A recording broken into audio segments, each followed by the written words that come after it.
Bom dia a todas e todos. É com um grande prazer que, como parte da 15ª semana de pós-graduação das engenharias na Escola de Engenharia de São Carlos, USP, nós abrimos esse 5º dia como parte da organização do programa de pós-graduação em Engenharia Hidráulica e Saneamento, contando com o apoio especial dos acadêmicos, a comissão organizadora, em nome do representante discente, aqui presente, e também a equipe técnica do CETISC, que, de forma exemplar, nos auxilia com essa transmissão, que logo será disponibilizada no YouTube.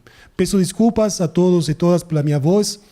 Há menos de 48 horas eu levei uma bolada jogando de goleiro de Futebol Society na garganta, frontal, e para mim é um milagre estar falando hoje.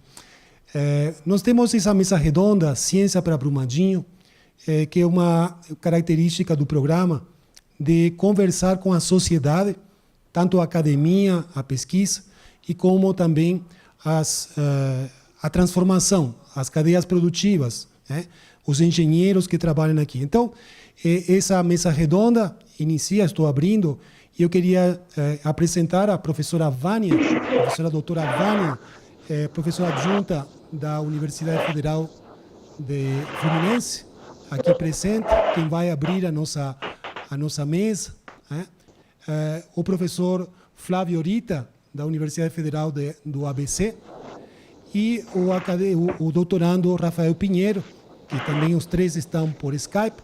Já Maria também, e já registramos a foto, o professor Jorge Luiz Porsani, por favor, venha até aqui, professor do Instituto de Astronomia e Geofísica da USP, do IAG, e o engenheiro Cássio, quem gentilmente contribuiu para a realização dessa mesa. Então, entre nós seis, estaremos levando esse debate, que vou dizer um debate social, que inclui na pauta a ciência para a transformação da sociedade. Tá? A todos os que contribuíram, agradecemos. A ordem de apresentação será pela professora Vânia, a criadora de Ciência por Brumadinho. Na sequência, Rafael, depois o Flávio, professor Porsani e, finalmente, o engenheiro Cássio. E, finalmente, eu faço as conclusões e recomendações para depois passarmos a fechamento e o coffee break. A todos e todas, muito obrigado pela presença. Então, começamos com a professora Vânia. A professora Vânia, ela é professora adjunta da Universidade Federal Fluminense e colaboradora com o Instituto de Ciência e Tecnologia de la Informazione do Conselho Nacional de Research. Possui doutorado em Ciência da Computação e Matemática Computacional pelo Instituto de Ciências Matemáticas e de Computação, ICMC. Mestre em Ciências da Computação, também pelo ICMC. Bacharel em Ciência da Computação pela Universidade Estadual Paulista Júlio de Mesquita e foi pesquisadora visitante dos grupos de software, da engenharia de software e computação dependente do ISTI-CNR e também sobre engenharia de software na Universidade Politécnica de Milano. Tem experiência na área de ciência de computação, com engenharia de software, com experiência em engenharia de software, teste estrutural de software, sistemas embarcados, sistemas autônomos, veículos autônomos, programas orientados a objetos e programas orientados a aspectos, e geração de dados de teste baseada em busca. É atualmente a nossa coordenadora científica do grupo de pesquisadores intitulado Ciência por Brumadinho. Tá? Vânia, muito obrigado pela sua presença. Fique à vontade. Obrigada ao professor Mário pelo convite, tá? O professor Mário já me apresentou, tá? Como ele disse, né, eu tenho experiência na área de engenharia de software, mas especificamente em testes de software, e trabalhei no Instituto de Ciência e Tecnologia, que foi coordenado aí pelo ICMC, também na área de testes de seguranças críticos, tá?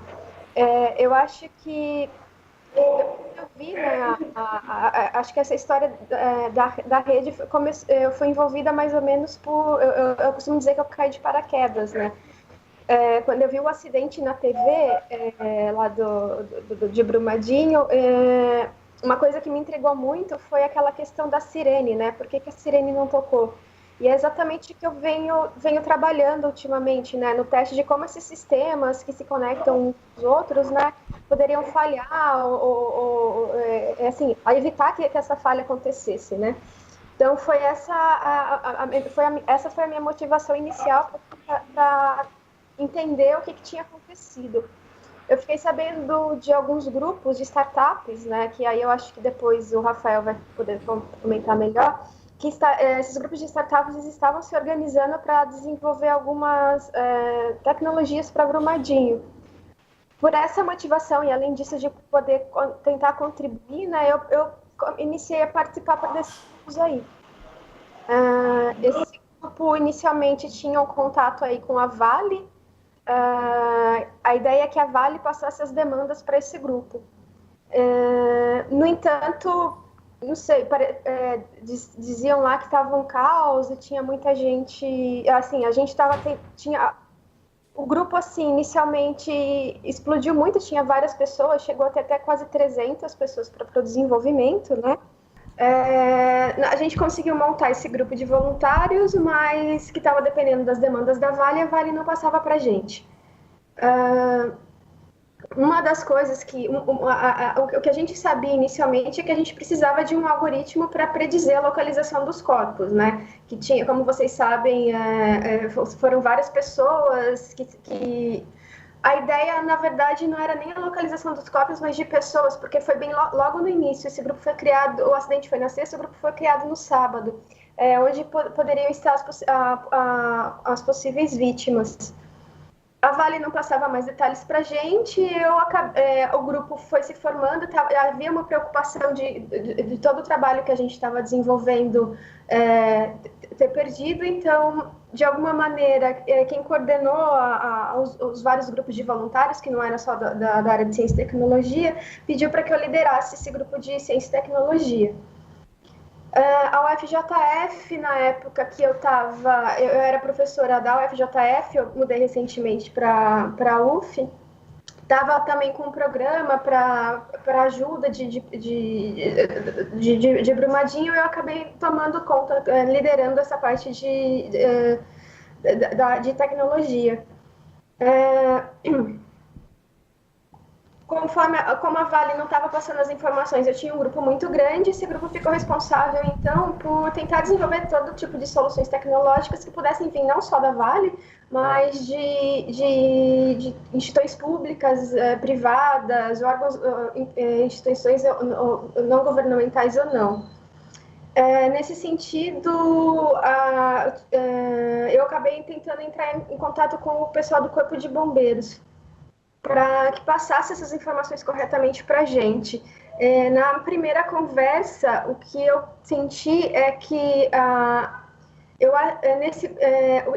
eles disseram que tinha várias procuras de grupos de startups ou de empresas para tentar oferecer esse algoritmo para eles, mas que eles não tinham confiança em aceitar em aceitar essas soluções por ser... Né, eles não sabiam se estava querendo tirar se era curiosidade ou se estava querendo se promover em relação a isso, e não tinha uma confiança de que aquilo realmente funcionava, então talvez eles poderiam perder tempo. Mas eles se sentiram confortáveis em aceitar umas soluções que viessem de universidades e que fossem validadas. Eles me disseram que até então nenhuma universidade tinha oferecido essa solução para eles. E foi um fato até que me estranhou bastante. Falou assim, olha, você foi a primeira professora que entrou em contato com a gente para oferecer esse tipo de solução.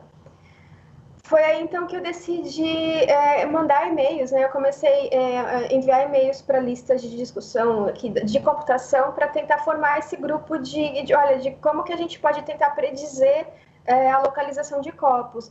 O algoritmo específico não é da minha área, né? Eu sou da área de engenharia de software.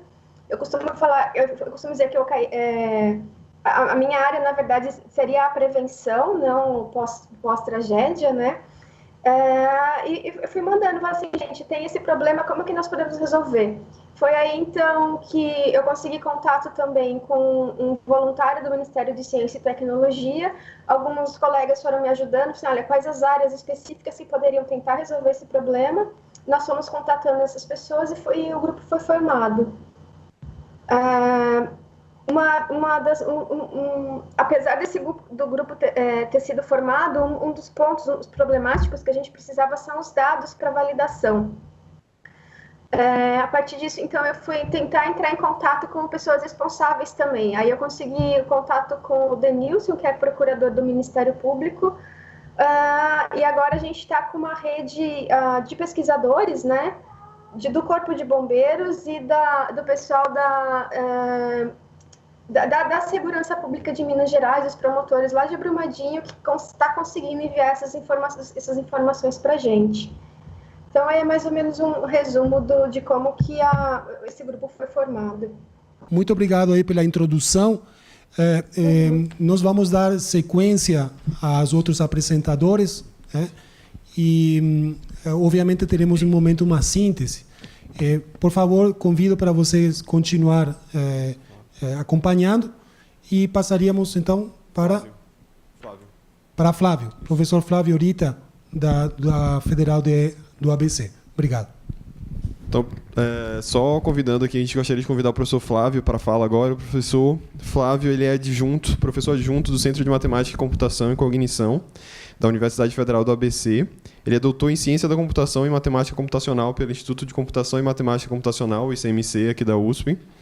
Ele é mestre em Ciência da Computação pela Universidade Estadual de Londrina, especialista em Engenharia de Software pelo Centro Universitário da Filadélfia e bacharel em Sistema da Informação pelo Centro Universitário de Linz. Ele tem experiência nas áreas de Engenharia de Software, Sistemas de Informação e Geoinformação, com foco em Sistemas de Apoio à Tomada de Decisão, Sistemas de Informações Geográficas, Modelagem de Processos de Negócios de Decisão, Gestão de Desastres, Arquitetura de Software e Interoperabilidade de Sistemas. Também gostaria de agradecer ao professor Mário pelo convite para poder participar compor essa mesa aqui sobre desastre.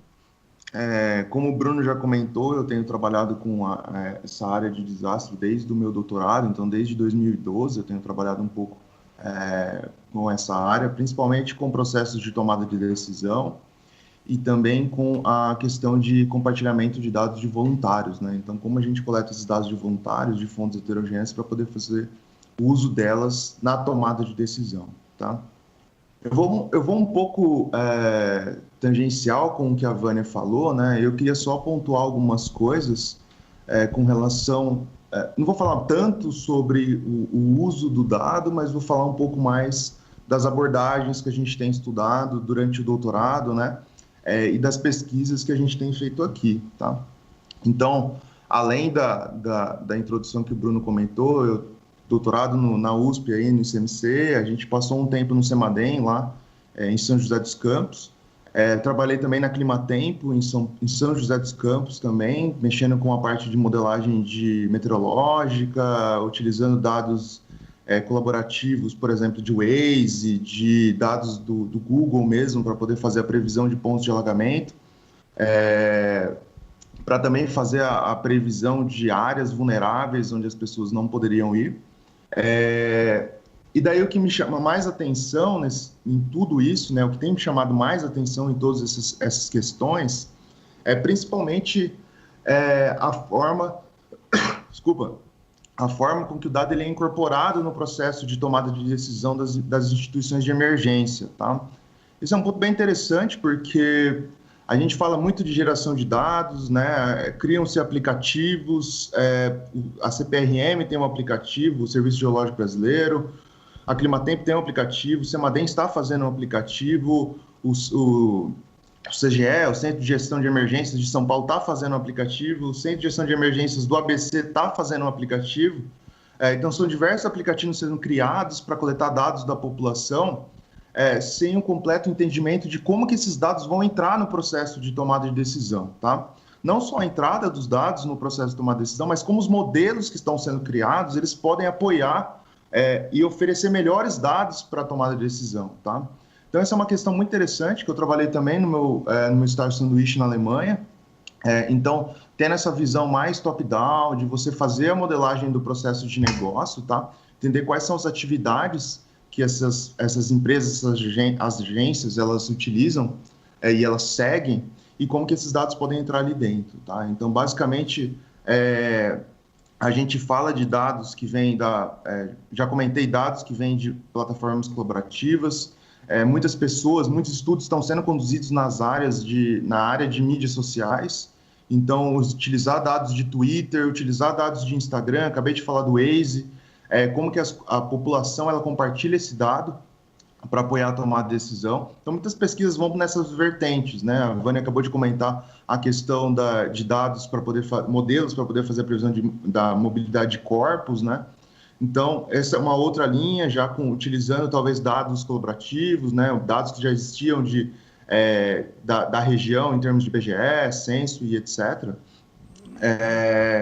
E volto a falar, como que todos esses processos, né, todos esses dados, eles entram no processo de tomar decisão, tá? Essa é uma questão muito interessante, principalmente por conta dos desafios que são gerados. Então, diversos dados, diversos aplicativos, diversos sistemas estão sendo construídos e como que a gente integra, né? Então, como que a gente integra todos esses sistemas, né, para poder fazer a filtragem, a integração, a interoperabilidade desses sistemas, para fornecer melhores dados, tá? Sempre em vista do processo de tomar decisão. Outro ponto é a visualização, né? Então, se você tem todos esses dados integrados, como que você oferece isso para o tomador de decisão? Pensem numa sala de situação onde a pessoa está em extremo período de pressão, né? Em extrema situação de pressão, onde ela tem que visualizar diversas fontes de emergência, né, ou diversas fontes de dados, e ela precisa decidir se ela vai emitir um alerta ou não, né?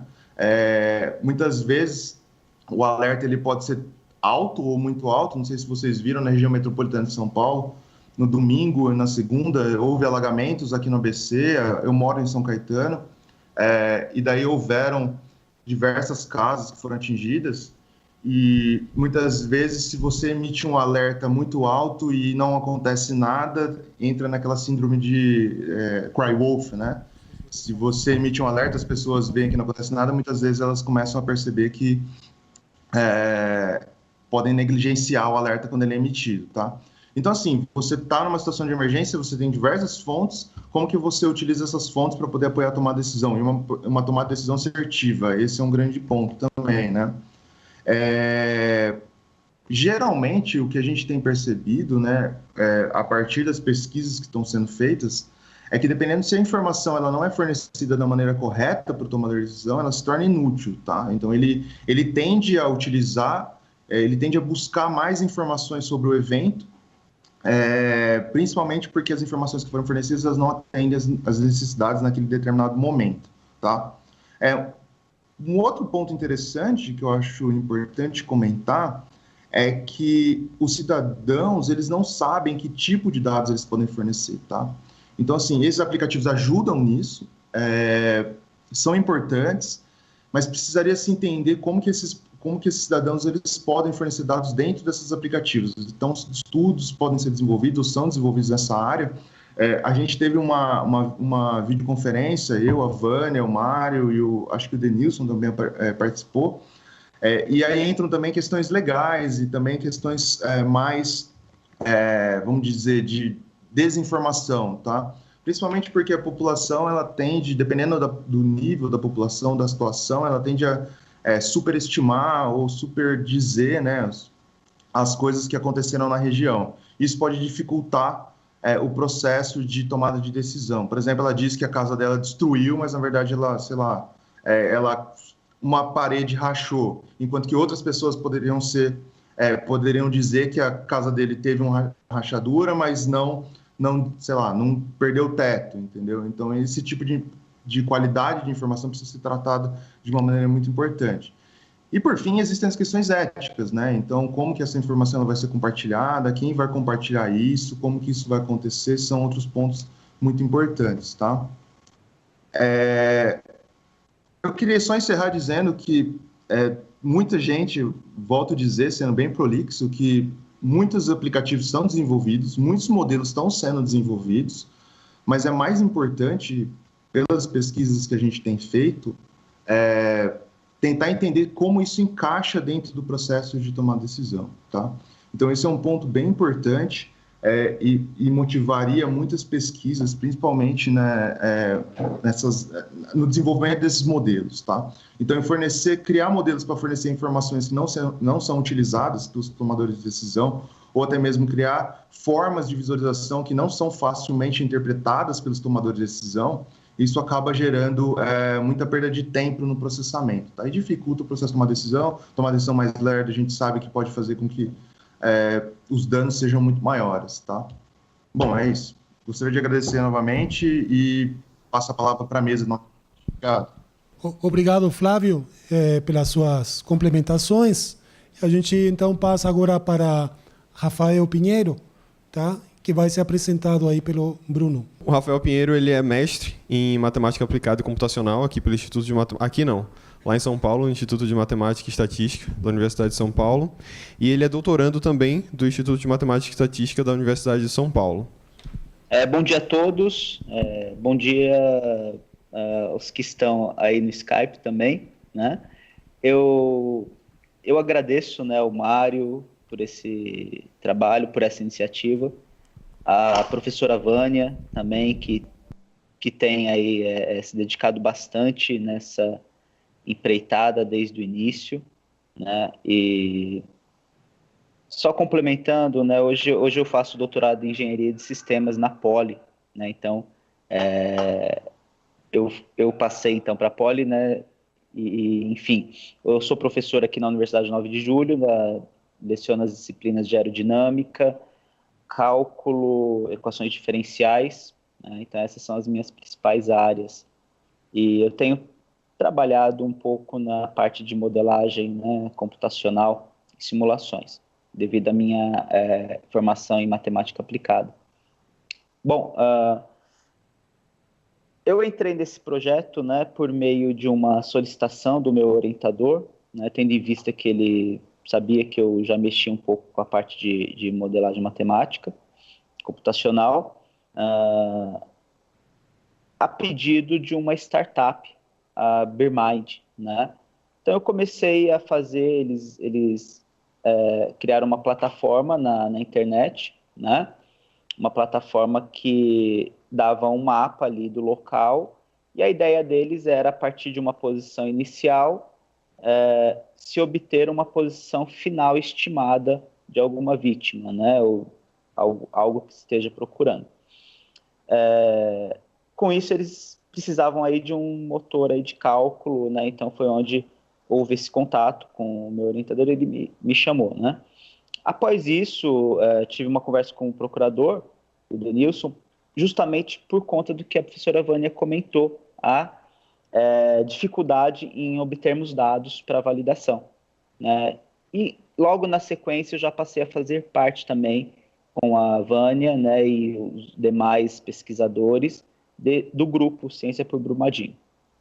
Bom, eu iniciei esse trabalho, né, com uma ideia inicial, aí, juntando a área de cálculo, equações diferenciais e justamente a aerodinâmica, para podermos aí começar a pensar nesse algoritmo, né? E de uma forma bem simples, né, explicando, a ideia é a seguinte: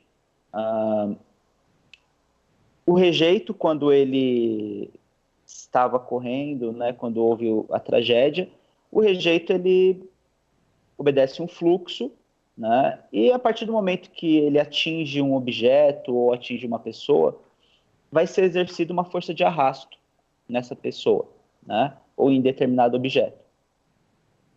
A partir dessa força de arrasto que nós determinamos aí, de forma também por meio de literaturas, né, porque nós não temos informações do rejeito sobre densidade, sobre velocidade.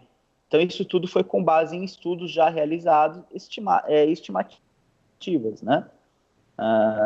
Então, determinamos aí a força de arrasto, né? com a força de arrasto aplicada, né, em determinado objeto, que aí depende da sua massa, como eu disse, a velocidade do rejeito, a densidade, nós conseguimos extrair aceleração, né? Então, a gente extrai a aceleração desse determinado corpo no interior do rejeito, e por meio aí de integração, né, integrando duas vezes, né, nós chegamos numa posição, né? Isso pode ser feito também por equações diferenciais, uma equação de segunda ordem, né, uma equação diferencial de segunda ordem. Bom, a ideia, né, é um tanto que simples, né? Porém, isso se complica para implementar isso computacionalmente. Então, é o que eu vou passar um pouco aqui para vocês. O algoritmo foi feito no MATLAB, né? Então, essa figura que está na tela é o fluxo aí do rejeito, né? A figura que vocês estão olhando à esquerda, né, foi determinada de uma certa forma. Agora, vou comentar primeiro essa figura da direita, né? A gente estabeleceu regiões, né, para o nosso algoritmo, né? A partir disso, essa figura da direita, ela traz um fluxo que nós criamos artificialmente, né? Então, um campo vetorial artificial, né? Então, nós estamos trabalhando com esse fluxo do rejeito, tá? Com velocidades aí estimadas, porque nós não temos a velocidade real, né, do rejeito. Então, a partir desse fluxo, né, a partir disso, é onde que entra o nosso algoritmo, né? E é feito no MATLAB, tá? Existem aí diversas funções, né, para poder fazer esse cálculo, tá? O que acontece inicialmente é o seguinte: essa região que vocês estão vendo artificial, né, ela é um tanto que limitada, né? Porque aqui nós trabalhamos com uma linha de dados aí de mais ou menos 4.000 linhas de dados, né? O ideal seria nós trabalharmos aí com algo um pouco mais para o real, que seria em torno de 500.000, talvez, né? Para gerarmos aí um campo vetorial mais adequado. Isso nos daria maior precisão, ok? Com isso também, para obtermos aí algo um pouco mais para o real, observando a figura ao lado, a figura à esquerda, nós temos aí, a gente conseguiu desenvolver um algoritmo, né, baseado aí no gradiente descendente do terreno, né?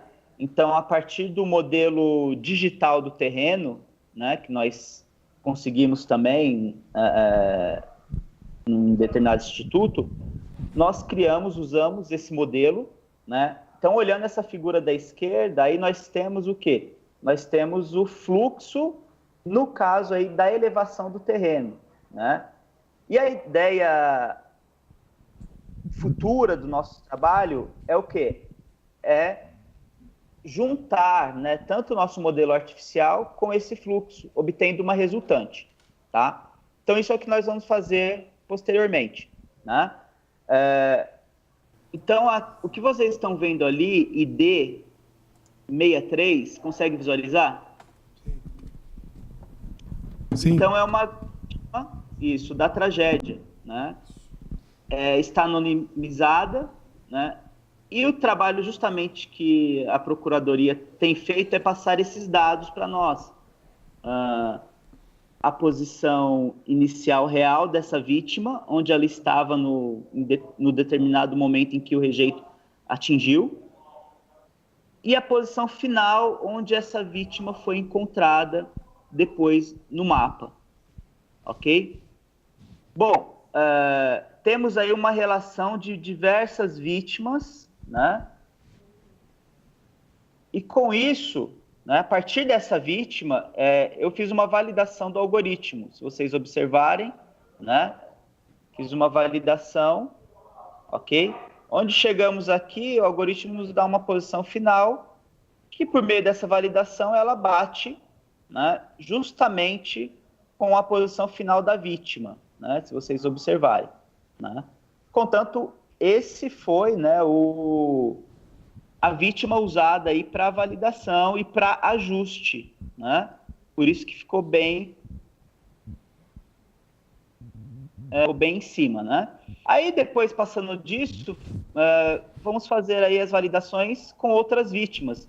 Então, jogava no algoritmo, né? A gente joga no algoritmo a posição inicial, real, e o algoritmo aí nos dá uma posição final, né? Se vocês observarem aqui a posição final, né? Então, se eu observar, né, por exemplo, aqui, menos 20,13908.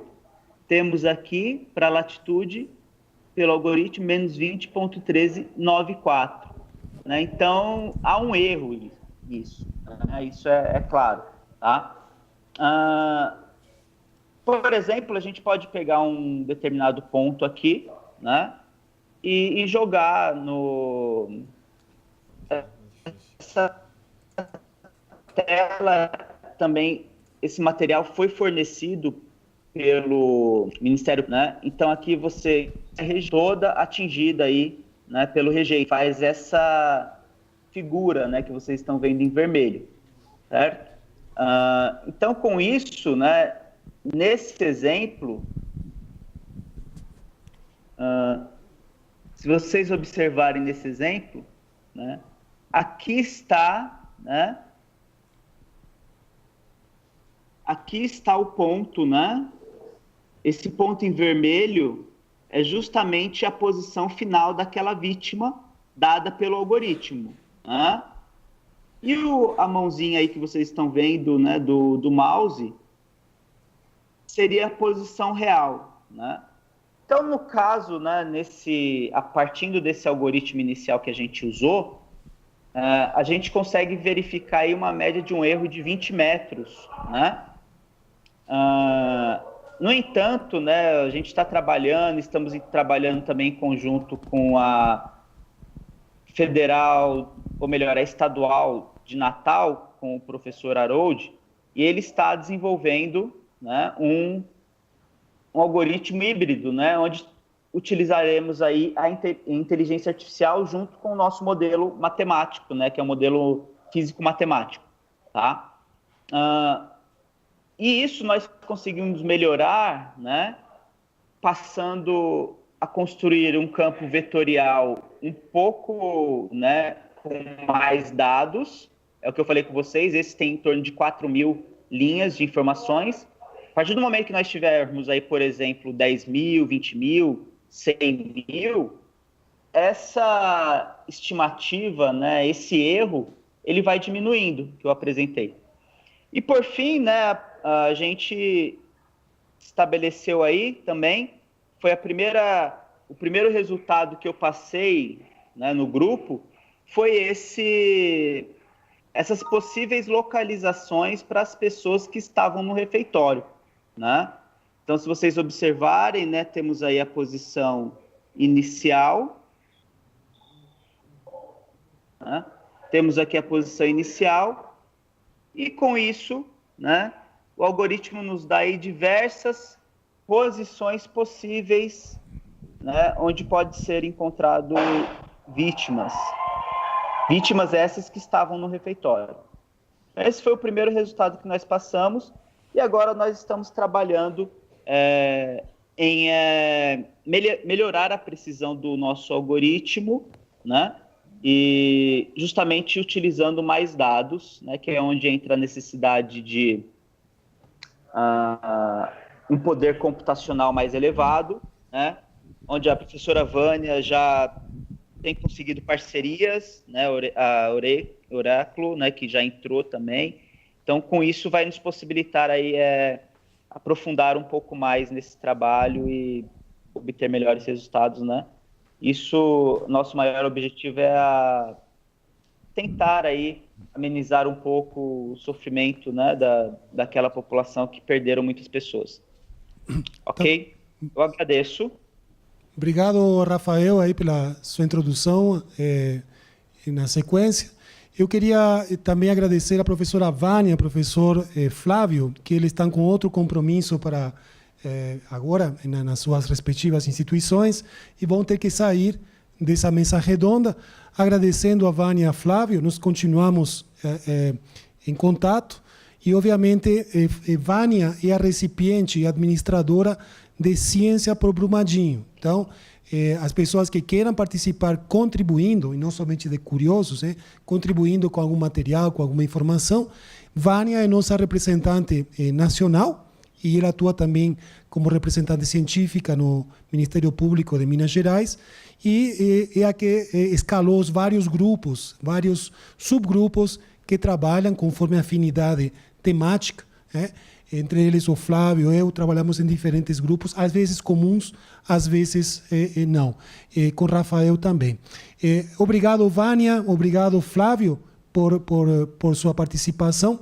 Ficamos em contato e agradecemos com um aplauso pela sua participação. Obrigado. Obrigado, Mário, pela oportunidade aí e boas discussões para vocês aí. Desculpa sair assim em cima da hora, mas a gente tem outro compromisso aqui. Obrigado. Então, a gente chamaria agora ao professor Jorge Luiz Porsani, do IAG, USP. Ele veio com a equipe dele, e justamente nessa sequência, introduzindo o tema, como o Rafael colocou, o algoritmo macro de SFD, ele manda uma informação, tem erros, mas já começa a criar um âmbito próximo para as pesquisas terem, digamos, o refino, uma sintonia fina de onde poder buscar, e aí entra mais a parte da geofísica. Eu queria convidar o professor Jorge Porsani para vir aqui na frente e fazer sua apresentação. Por favor, a introdução. Então, o professor Jorge Porsani, ele possui graduação em Geologia pela UFBA, mestrado em Geofísica pela UFPA, doutorado em Geociências e Meio Ambiente na Unesp Rio Claro, pós-doutorado em Geofísica pela Western Michigan University, nos Estados Unidos, e ele é professor do Departamento de Geofísica do IAG desde 1998, também professor associado desde 2009, e atualmente é professor titular da Universidade de São Paulo. Tem experiência na área de geociências, com ênfase em geofísica aplicada a estudos geológicos, geotécnicos, ambientais, hidrogeológicos, exploração mineral, planejamento urbano e arqueologia. Obrigado. Bom dia a todos. Queria agradecer o convite, professor Mário, e mostrar um pouquinho do nosso trabalho que a gente desenvolveu em Brumadinho. Então, o que a gente pôde ver de comum nas apresentações via Skype foi esse trabalho voluntário de pesquisadores que estão, de alguma forma, contribuindo com um pouquinho do seu conhecimento para melhorar o conhecimento da tragédia e tentar minimizar os impactos. Bom, nosso trabalho, o uso da geofísica para fins humanitários, no caso de Brumadinho. Essa foto é a foto que saiu no jornal da USP, Ciências com Fins Humanitários. Bom, o nosso trabalho, a motivação inicial, ele veio logo após o rompimento da barragem, que foi em 25 de janeiro. Então, nós recebemos, por meio da instituição, um e-mail de um médico da equipe de resgate do Corpo de Bombeiros. E a pergunta do médico dessa parte de resgate, ele perguntava o seguinte: se existia alguma metodologia geofísica que pudesse contribuir para a localização desses corpos no meio da lama. Bom, antes de responder para o médico, a gente começamos a processar essa mensagem e verificamos o seguinte: bom, toda a nossa experiência de USP, de trabalhos práticos com a geofísica, a gente desenvolve uma pesquisa junto ao Ministério dos Direitos Humanos, fazendo parte da comissão especial, também conhecida como Comissão da Verdade, na busca de corpos que foram massacrados na época da ditadura. E e que o trabalho que a gente desenvolve é tentar orientar as escavações. Essa mesma linha de raciocínio a gente usa em arqueologia. Então, encontra-se um sítio arqueológico onde que o arqueólogo começa a escavar. Então, a geofísica ela pode e contribui para orientar as escavações, para não se fazer um trabalho aleatório. E esse trabalho aleatório também vem sendo feito hoje em Brumadinho. Então, eu falei, a gente tem condição de orientar essas escavações feitas lá pelos bombeiros e com as retroescavadeiras. Só que tem um problema. O GPR, que é a metodologia adequada, trabalha com propagação e reflexão de ondas eletromagnéticas em altas frequências, que é o radar de penetração no solo, ele funciona muito bem em solos secos. E o caso que a gente está ouvindo na mídia direto, lama. Lama nada mais do que argila e mais água misturado. Só que além dessa lama tem o minério de ferro. E o minério de ferro é extremamente condutor. Então, em termos teóricos, o GPR não vai funcionar, ou melhor, ele tem grande chance de não funcionar em Brumadinho, porque eu estou trabalhando no meio da lama. A lama, como a gente está, o conceito de lama, um barro, argila misturada com água e mais minério de ferro. Só que essa teoria, a gente só tem condição de falar que não vai funcionar se a gente for para a prática e verificar se a coisa funciona. Teoricamente, não vai funcionar. Então, a gente costuma dizer que tem grande chance de não funcionar, ou seja, é quase impossível. Esse quase, entre aspas, ele mostra exatamente o grau de incerteza na pesquisa geofísica. E essa incerteza está na vida, em tudo.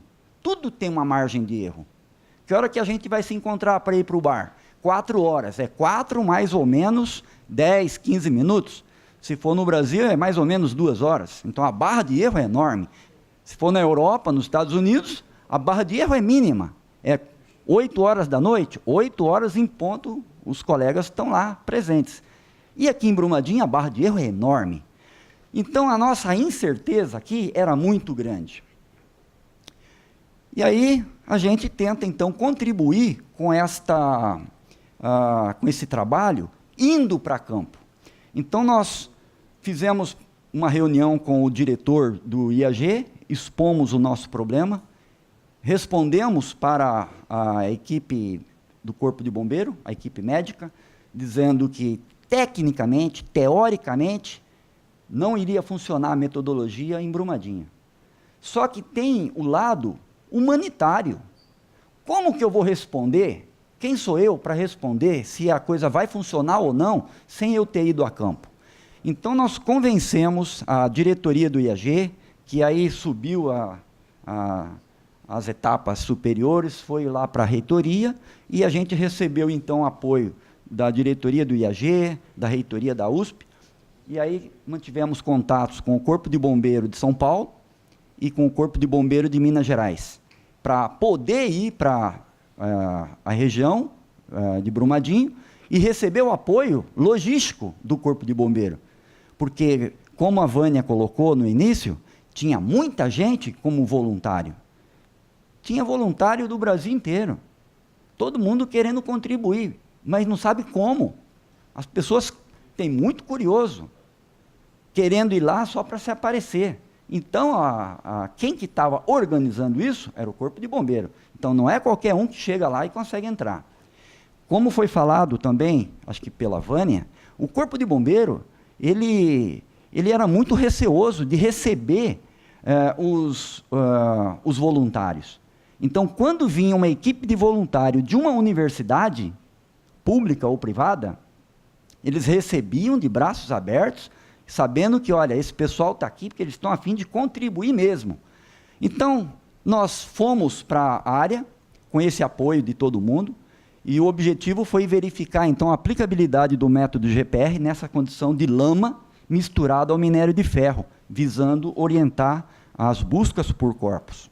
Então, alguns cuidados que a gente precisou tomar, o primeiro deles foi que deixar claro para o Corpo de Bombeiro de Minas Gerais que o trabalho tinha apenas 1% de chance de dar certo. E também que a finalidade do GPR era encontrar grandes estruturas metálicas e de concreto, e que a localização dos corpos seria uma consequência das escavações, e que esse 1% era exatamente a incerteza que a gente estava chamando a atenção do fracasso de 99% de chance de o resultado não funcionar. Todos os colegas geofísicos que eu mantive contato conversando sobre a situação, o que a geofísica poderia fazer em Brumadinho, quando se falava de GPR, era unânime. Não, o GPR lá não vai funcionar. É que nem usar o GPR na água do mar. A onda eletromagnética vai ser absorvida pelo material que é muito condutor. A lama, a argila mais água, misturado com minério de ferro, virou uma massa homogênea, condutora. Teoricamente é isso.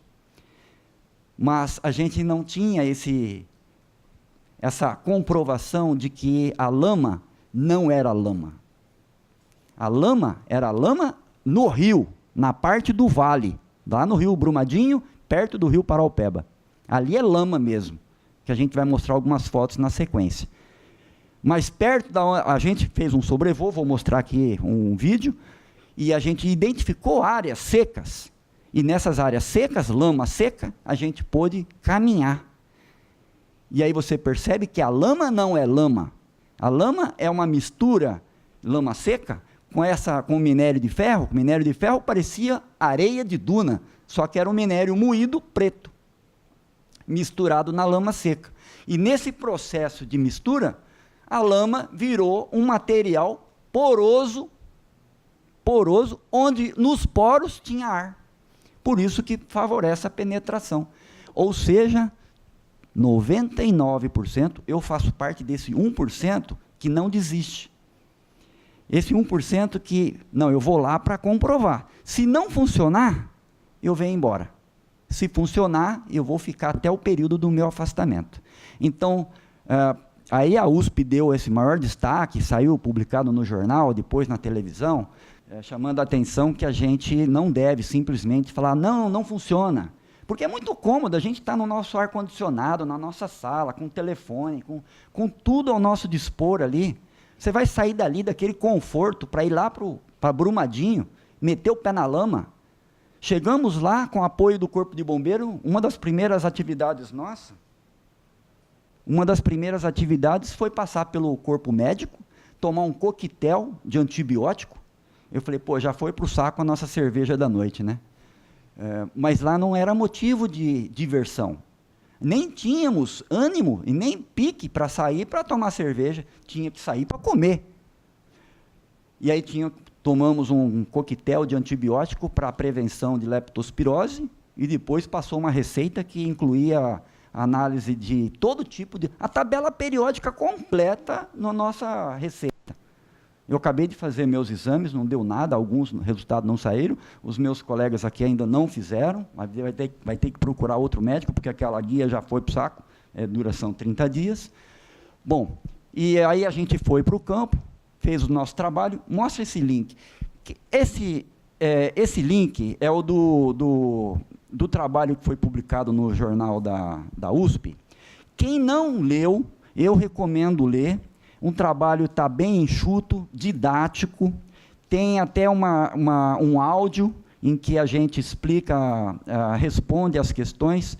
Eu até tinha brincado quando o Mário, brinquei pensando comigo, com meus colegas, eu vou lá falar um pouquinho do nosso trabalho lá em Brumadinho, mas de repente eu nem preciso falar nada, é só colocar a palestra, esse áudio aqui, dura 5 minutos, eu não vou fazer isso com vocês para deixar vocês procurarem o link, senão não precisava falar nada aqui, está tudo explicado aqui.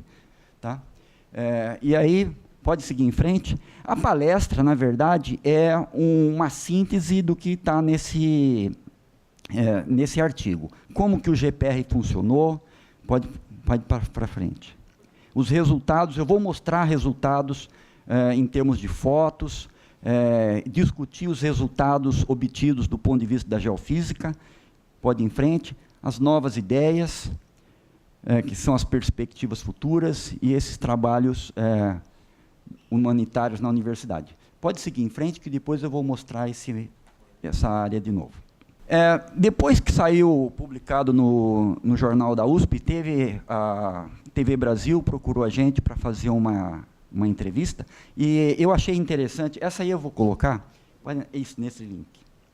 Eu vou colocar que ela dura 2 minutos, e eles não põe ainda não. Eles fazem uma entrevista que dura meia hora você falando com o repórter, aí eles selecionam 2 minutos e 7 segundos, que é o áudio do vídeo, mas ficou legal, porque ficou bem didático.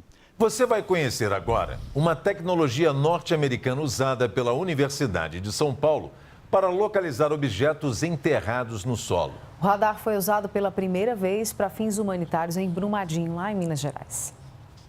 No campus da Universidade de São Paulo, professor e alunos vasculham o solo em busca de tambores e tubulações que foram enterrados.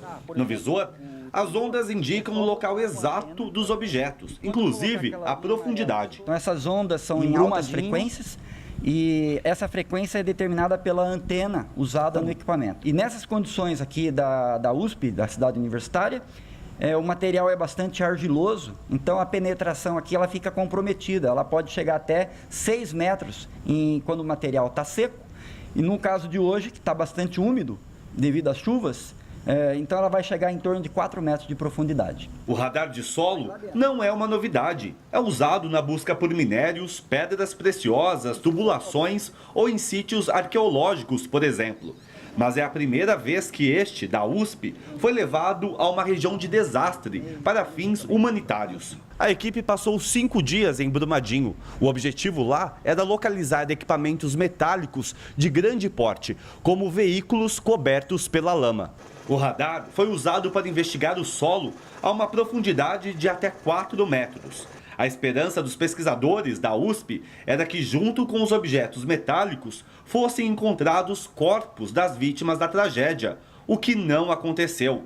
Mesmo assim, o trabalho ajudou a diminuir a área das escavações, além de poupar esforços das equipes de resgate. Os trabalhos foram muito importantes porque permitiram identificar áreas que não tinha nenhum objeto enterrado. Então, com isso, você reduz o tempo de operação de máquina, escavação e tentar retirar o amontoado de lama.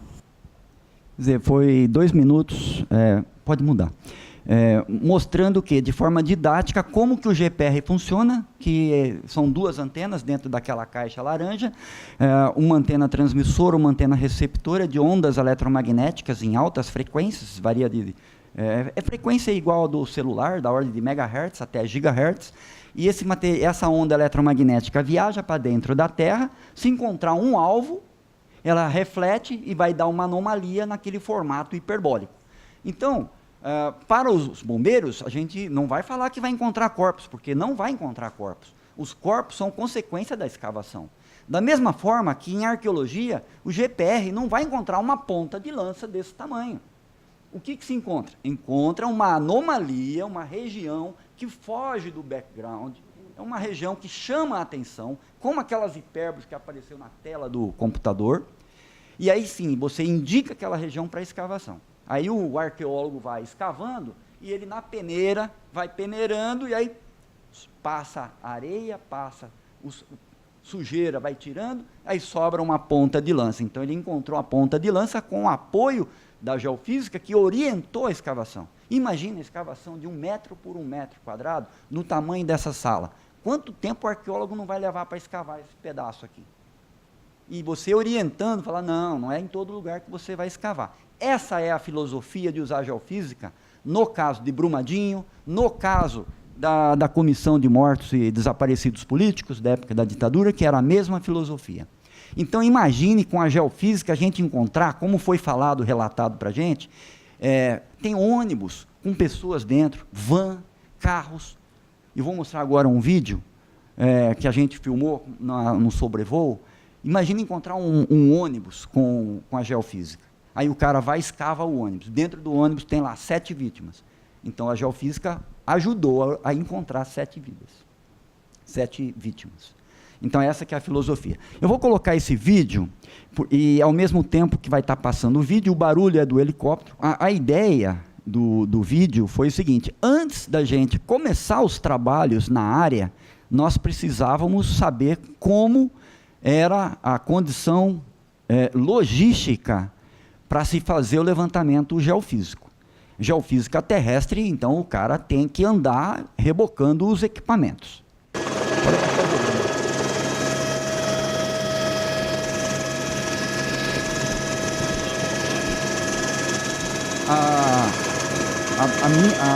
A barragem, ela ficava nesse canto aqui e desceu. Isso aqui é uma ilha de minério processado. Aqui formava uma elipse, que eu vou mostrar no mapa mais à frente, que é uma pequena rede ferroviária. Quando a lama veio dessa posição da onde está a ponta do laser, isso, melhorou. Aqui era o local da barragem que rompeu e desceu. E aqui ficou tudo amontoado, então os vagões de trem.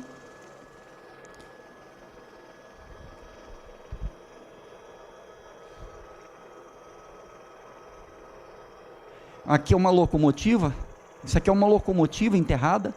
A informação que nós recebemos é que tinham 2 locomotivas, então a gente estava em busca de uma locomotiva, 40 metros de comprimento aqui, ó. Aqui uma esteira. Então, várias esteiras enterradas, vagões de trem, carros, um empilhado de... Pode passar para frente. Um empilhado de material. Após o sobrevoo, então, nós pudemos encontrar algumas regiões que a lama estava seca. O cenário, então, parecia uma zona de guerra, tudo destruído. Os perfis GPR, então, foram feitos nas trilhas deixadas pelas esteiras da máquina, onde ela passava, deixava o terreno mais regularizado e compactado, permitindo, então, o reboque das antenas. Agora, mostrar algumas fotos. Aqui a foto no rio Córrego do Feijão, onde a ponte de trem aqui, esse pilar tinha sido estourado devido ao rompimento. Pode ir em frente. Aquele pilar que estava lá, ele está aqui, ó, a cerca de 400 metros de distância. Esse aqui é o bombeiro que trabalhou com a gente. Essa região, a lama é mole. Aqui não dá para fazer geofísica terrestre. Pode passar. Pode ir passando assim, lentamente. Aqui é só para mostrar como que o Córrego do Feijão virou um verdadeiro rio de lama. Pode seguir em frente. Aqui os bombeiros trabalhando na parte onde foi afetada. Tudo aqui é um brejo. Aqui a parte da elipse, onde eu mostrei anteriormente, o empilhamento dos vagões. A área, pode passar, a área de abrangência do recobrimento da lama é de cerca de 270 hectares, ou seja, 270 campos de futebol. A área é gigante. Volta um.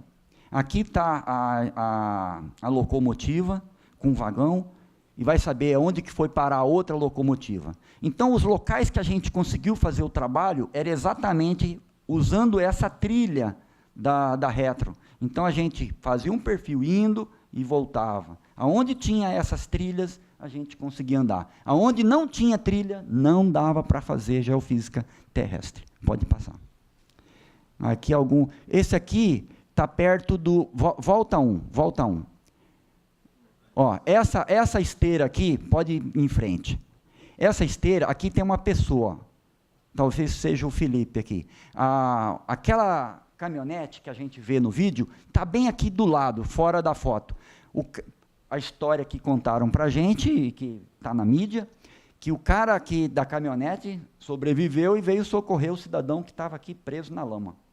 A lama chegou até o peito, então ele estava sendo sufocado pela lama. Aí a pergunta é o seguinte: a lama mole, como que o motorista da caminhonete, olha só de onde que vem aquele 1% que eu chamei a atenção, vai de cada um de nós. Na hora do desespero, você busca a força que você não sabe de onde vem. A distância dava uns 100 metros, mais ou menos. O cara, para andar na lama, ele teve que ir nadando na lama. É que nem uma lama movediça, você pisou, você afunda e não sai. Imagina o cara pedindo socorro aqui, o outro ouvindo e veio socorrer. Isso é o que eles relataram para a gente lá. Vai em frente. Mais retros, vai em frente. Essa foto, ela mostra que o primeiro dia que nós chegamos na área, era às 5 horas da tarde, saímos de São Paulo 8 horas da manhã, chegamos na área às 5 da tarde, fomos direto para o campo, porque pela meteorologia a gente tinha 2 dias de campo. Então depois ia ser chuva, então no dia seguinte eu não quero fazer teste. Na segunda-feira que nós chegamos, nós fomos direto para o campo, pegamos apoio com os bombeiros, fizeram um buraco, enterramos um cano metálico, medimos a profundidade, meio metro de profundidade, tampamos o buraco, fizemos um perfil, pode ir em frente. E aí fizemos um perfil, conseguimos mapear o cano, porque te dá uma hipérbole. Mapeamos o cano, significa o seguinte, maravilha, o GPR está funcionando nessa lama, que não é uma lama como a gente estava pensando que fosse lama. E aí motivou a gente agora pode ir em frente, a gente fazendo essas bandanas aqui, ó. Além da bandana, a gente tinha uma máscara ativada com carvão por causa do mau cheiro. Então, tinha dia que estava insuportável. Não se encontrava mais corpos, só segmentos de corpos, braço, perna, tudo destroçado. Bom, felizmente, não é a nossa praia, mas felizmente a gente não encontrou nada de corpos nem segmentos. Mas no último dia, encerrando as atividades, encontraram, a gente ficou todo assanhado lá para querer ir lá ver, não deixaram, porque essa é coisa específica dos bombeiros, e aquele mau cheiro a 30 metros de distância era insuportável. Aí os caras falaram, olha, melhor nem ir ver, professor, porque primeiro, se você chegar perto, aquele cheiro é tão forte, ele penetra no nariz, que você vai ficar uma semana cheirando aquele cheiro de carne podre, você não vai querer mais comer carne. Ainda bem que a gente não veio. Isso aqui mostrando, então, a dificuldade. Então, a gente adaptou um trenó, colocou as antenas aqui. É uma antena que tem uma transmissora aqui e um receptor aqui, ligado a um cabo que vem para um computador, e aí, rebocando no morro de lama. Dá para perceber que não é uma lama, que é uma areia misturada. Esse preto é ferro moído, é o ferro processado. Pode ir. Pode seguir em frente. Uma pausa aí. Por que nós estamos fazendo nessa região esses levantamentos? O local da barragem era para cá. Então ela rompeu e veio. Aqui é uma estação de tratamento de minério. Ela passou margeando essa estação de tratamento de minério. Onde ela passou, ela destruiu. E tudo que vinha pela frente destruído, vinha rolando e ia depositar onde? No pé do talude. Por que a gente está trabalhando aqui? Porque aqui era a borda do pé do talude, onde tinha a maior chance de se encontrar objetos e corpos. Então, por isso que a gente estava trabalhando aí. Pode passar. Durante os trabalhos, veja bem, quando a gente faz trabalho em arqueologia, ou com exploração mineral, águas subterrâneas, meio ambiente, a gente coleta o dado e leva para o escritório, baixa o dado e processa. Para dar uma imagem em 3D, você estima o volume, a profundidade, o tamanho do seu alvo, só que numa situação de tragédia, ou no caso de procurar mortos, desaparecidos políticos, para chegar na área é complicadíssimo. No meio do Parque Nacional de Iguaçu, você tem que ir de helicóptero, pousa de helicóptero numa clareira e vai trabalhar, você acha que você tem tempo de colher o dado, ir para a cidade, processar, voltar. Não. O trabalho de escavação é em tempo real. Durante a aquisição dos dados, a gente encontra uma anomalia. Aqui está uma anomalia. Isso tudo é o background. O que chama atenção nesse trecho de perfil que está cortado? Chama atenção isso aqui. Isso aqui é devido à reflexão da onda eletromagnética num alvo que está lá embaixo. Que alvo é esse? Eu não sei. Daí o motivo da escavação é raso. A profundidade, a gente calibrou a profundidade da ordem de 1 metro de profundidade. Vamos pôr para escavar. Quando era mais raso, meio metro, o alvo, o próprio bombeiro lá, 2 bombeiros com enxada, escavava. Mas 1 metro era mais trabalhoso. Aí vinha a reto escavadeira, que estava do nosso lado lá, o cara parava o serviço dele. Aquele serviço que eu chamei a atenção lá atrás, aleatório. Eles estavam estão encontrando gente aleatoriamente. Como é que funciona? Um cara com a escavadeira vai, levanta, e tem um cara do corpo de bombeiro ou em cima da escavadeira, ou sentado fora, vendo ele soltar a terra. Quando ele solta a terra, o cara fica vendo se não cai pedaço de gente lá. Esse é o trabalho artesanal que está sendo feito. E aí, vai com a escavadeira e a gente conseguiu identificar essa anomalia. Pode passar. Além do trabalho nosso, da geofísica, um trabalho que está sendo feito e que tem um sucesso enorme para encontrar vítimas da tragédia é através dos cães farejadores. Na Europa, o pessoal, na África, para procurar minas subterrâneas, eles usam um ratão, melhor do que geofísico. O geofísico com GPR, muita gente morreu fazendo geofísica GPR para localizar mina explosiva. Porque o cara, se ele, em tempo real, com o computador aqui, ele não vê a mina, ele pisa em cima, explode, e aí perde uma perna, um braço ou a vida. E aí eles treinam, aqui a gente treina cachorro, e lá eles treinam rato. É um ratão desse tamanho. Parece uma lebre. E aí o presente da lebre é uma banana. É engraçado, né? É um ratão que come banana. Melhor do que a vida de um ser humano. Volta um. Essa foto mostra o quê? Olha lá, Corpo de Bombeiro de Sergipe. Então, tinha voluntários da Corporação do Corpo de Bombeiro. Santa Catarina, Paraná, São Paulo, Bahia, Sergipe, Rio Grande do Norte e Amazonas. O dia que a gente estava lá, no dia que a comissão do Amazonas estava voltando, cara, um negócio arrepiante, a gente tirou um monte de foto, era emocionante, o comandante do Corpo de Bombeiro de Minas Gerais, agradecendo os caras que vieram lá de Manaus, cara, os caras da selva, a corporação chamava Sussuarana, que é um leopardo, parece um gato do mato. E os caras vieram lá, o que eles vieram fazer aqui?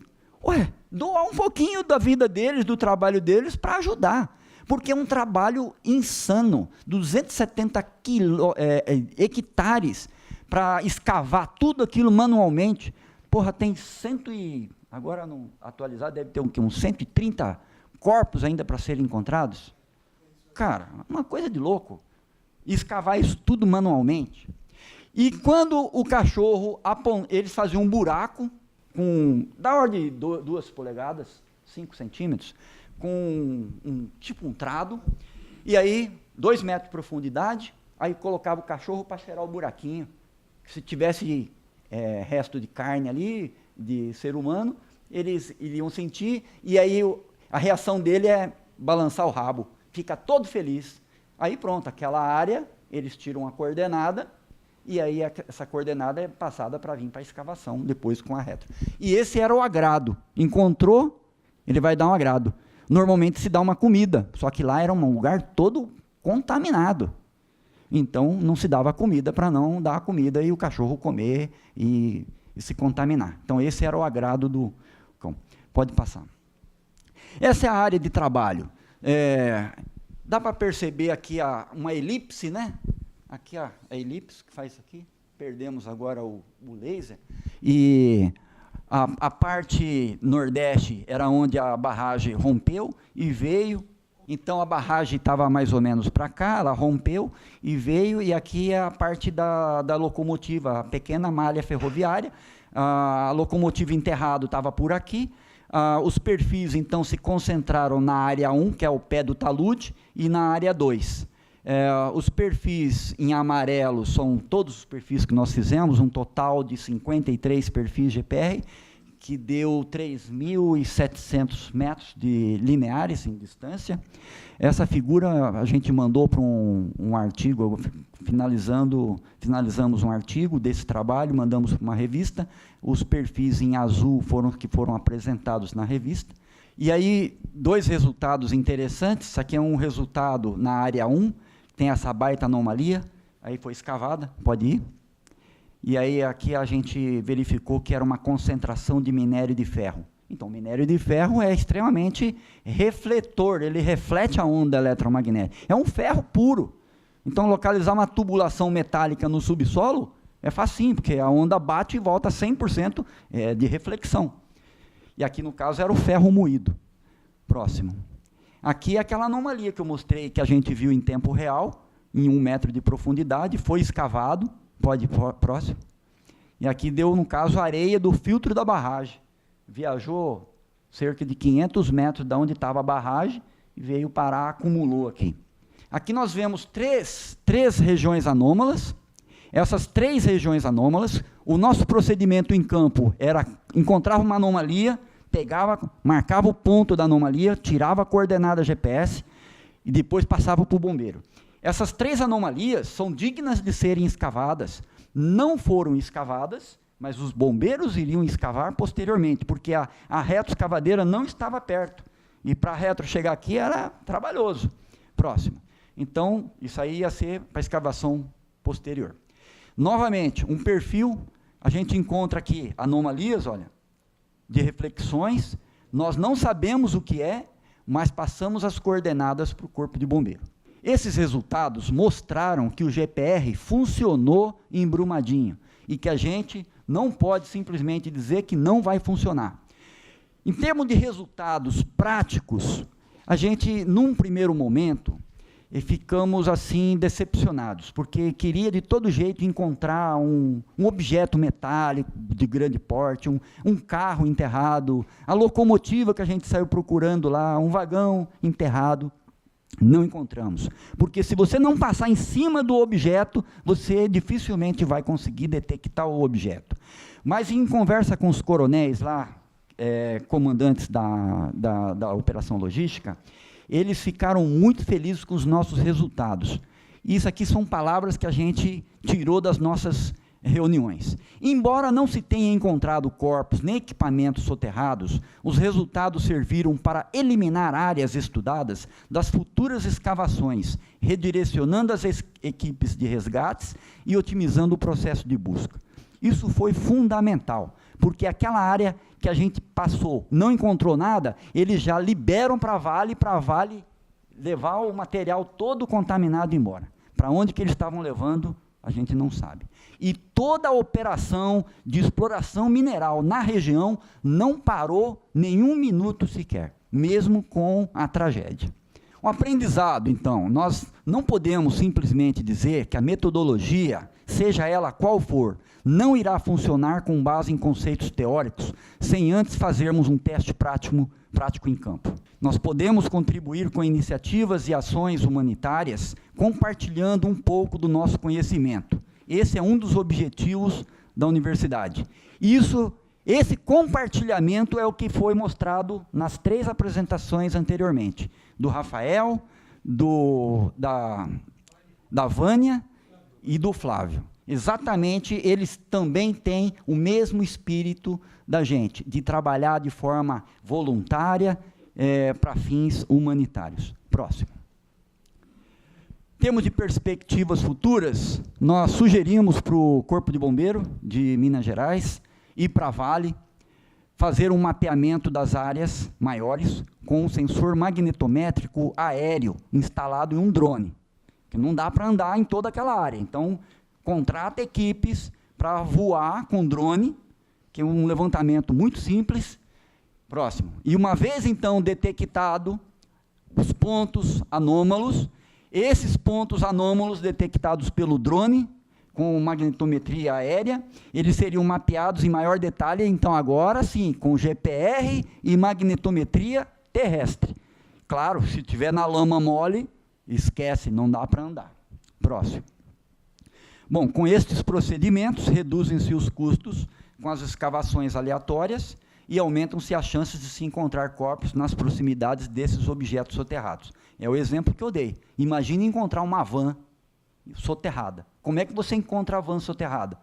Com magnetometria. Encontrou aquela maçaroca de ferro? Escava.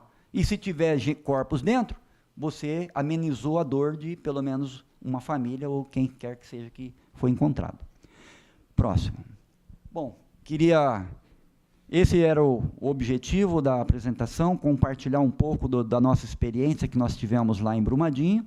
e agradecer novamente ao Mário por ter convidado a gente para compartilhar com vocês um pouquinho da nossa experiência.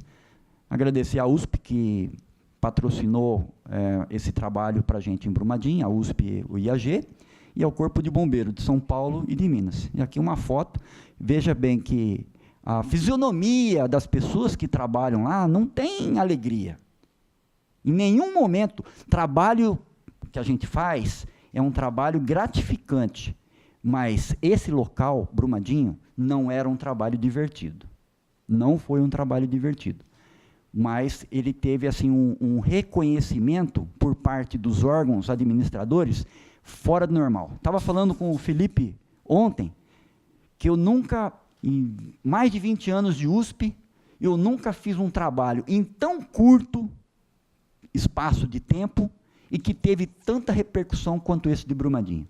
E olha que eu venho trabalhando já faz mais de 10 anos nessa Comissão da Verdade, ligada ao Ministério dos Direitos Humanos, na busca de corpos desaparecidos políticos, e nunca tivemos um trabalho assim tão eficaz, que bombou tanto nas redes sociais.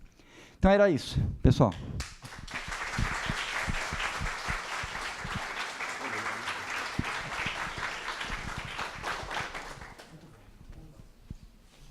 Muito bom, pessoal. A gente está começando a ver, digamos, justamente o objetivo dessa mesa é trazer a ciência para fins humanitários. E, obviamente, a ciência, numa área de engenharias, não podia estar, digamos, ausente do que a engenharia em campo trabalha. Então, essa sequência que foi nos apresentada, desde a motivação humanitária que a própria professora Vânia comentou, passando pelo Flávio, as primeiras simulações do Rafael, tem mais gente que está fazendo simulação que a gente não está passando os resultados por dois motivos. Primeiro, para não infringir o direito autoral, né, que estão trabalhando, e também porque alguns desses documentos estão de posse do Ministério Público de Minas Gerais, que estão sendo usados para todo o processo legal que está correndo, né?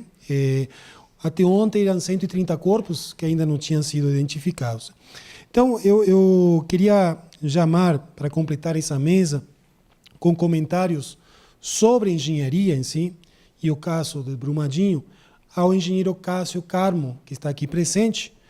Ele é engenheiro civil, formado pela Universidade de Uberaba, Minas Gerais, mestre em engenharia de transporte pela Escola de Engenharia de São Carlos, USP, e tem um MBA em gestão empresarial pela Fundação Getúlio Vargas, e está terminando o doutorado pela Universidade de Viçosa.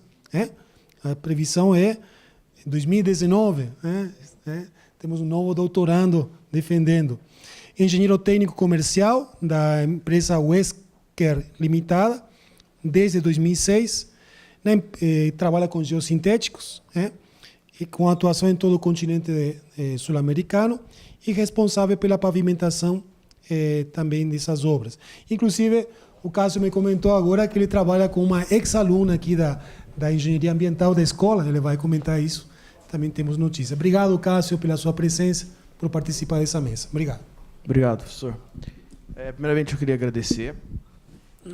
Realmente, a gente participou muito pequeno da questão do Brumadinho, que vai ser a última coisa que eu vou mostrar. Pode passar aí. Mas a gente trabalha muito com uma área de geossintéticos, inclusive, aproveitando e fazendo propaganda, a gente vai ter agora, em agosto, 14 a 16, aqui no Campus 1, o Congresso Brasileiro de Geossintéticos e de Geotecnia Ambiental. Todos estão convidados. Entra no site, aí no Regel 2019, que vocês vão ter todas as informações. Então, eu vou mostrar algumas coisas que a gente faz em relação à área de deposição de rejeitos de vários segmentos. Passa para mim. Aí já pode passar. Então, aqui é a sede da Husker no Brasil. A gente é uma empresa alemã que há 20 anos a gente está no Brasil e está localizado na América do... A Husker Brasil é responsável pela América do Sul e a gente está localizado na cidade de São José dos Campos. Próximo. Então, dos segmentos que a gente opera na área ambiental é deposição de lodos e rejeitos, estação de tratamento de águas, área de secagem de lodos de lamas oceânicas, na área, principalmente em termos elétricos, chorumes. Tá? Aqui é uma termoelétrica que a gente deposita toda a parte de cinzas deles dentro de bags, né? Então, aqui é uma área de deposição, a gente fez um dique em volta e vai ampliando. Então, esses são os bags e todo o rejeito de cinza que é produzido nessa termoelétrica, a gente armazena dentro desses grandes bags. Aqui é dentro de uma mineradora também, tem regiões que a gente vai fazendo os upstreams, que são anéis, que você vai armazenando rejeitos. Então, a gente estrutura esses diques são pequenos, não são grandes diques, são diques de 1,5 m, 2 metros, que você vai fazendo os anéis e vai depositando rejeito. E todo ele, o próprio interior desse bag, que a gente vê ali, né, esse interior, é o próprio rejeito. Então, aqui também, da mesma forma, a gente pode depositar esses rejeitos dentro de bags, é o que a gente tem utilizado em algumas mineradoras. Aqui foi o que eu comentei. A gente teve contato com o pessoal do Corpo de Bombeiros de São Paulo, assim que começou, que teve o acidente de Brumadinho. Eles estavam sendo mobilizados, eles passaram um tempo, e aí, como uma das pessoas é um geotécnico, e a gente usa essa solução, vamos falar assim, a solução de colocar um geotêxtil para fazer aterros sobre solos moles, e eles consultaram a gente, é possível a gente estender essas mantas e caminhar? Eu falei, a gente usa a camada de aterro, mas a gente forneceu para eles, mandou algumas bobinas para lá, para eles poderem trabalhar. Então, a gente doou esse material para o Corpo de Bombeiros de São Paulo e eles levaram.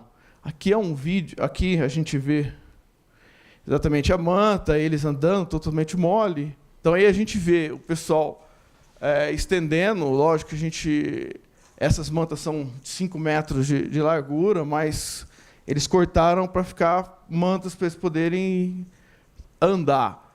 Então, segundo o pessoal eu não tive lá, tá? A gente não foi lá no local, mas segundo a informação que eu tive do pessoal da Defesa Civil de São Paulo e do Corpo de Bombeiros, essa solução ou essa alternativa de lançar uma manta para ajudar eles na busca dos corpos, dos desaparecidos, foi muito interessante. Então, assim, nosso trabalho da Husker está mais na área de construção mesmo, na área de armazenamento de lodos e rejeitos, do que propriamente na área de busca a desaparecidos e acidentes, como foi comentado até agora. Mas, em conversa com o Mário, o professor Mário, em alguns momentos, eu tinha comentado sobre isso, e é uma coisa assim que, fora do que a gente sempre faz. A gente sempre faz aterros, obras de engenharia, obras pesadas, e aí é uma ajuda que foi muito interessante essa daí.